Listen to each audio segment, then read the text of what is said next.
So I've got some strawberries here extra.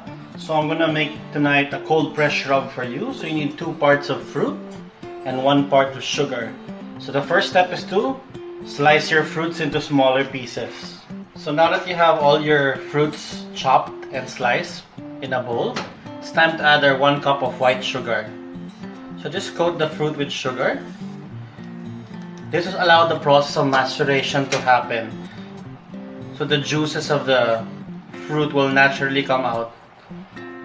So once you've mixed your sugar and your strawberries start to sweat and juice is coming out, that means we're ready to let this rest for 24 hours.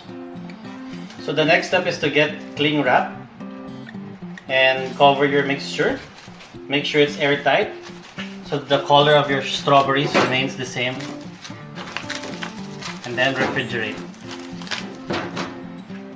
So my cold press shrub has been in the refrigerator for over 40 hours. So now I'm just going to remove the cling wrap. And what you want to do is you want to strain the juice from the fruits. Don't throw the fruits, you can use it for upside down cake or any other dish that you want to do. Just strain the juices of the strawberry from the strawberries itself. So now that you have separated your strawberries from the syrup it has created, we're going to add equal parts of vinegar. So I'm going to use apple cider vinegar. So I'm estimating it's about 1 cup of vinegar. So I'm just going to add 1 cup of vinegar to the mixture.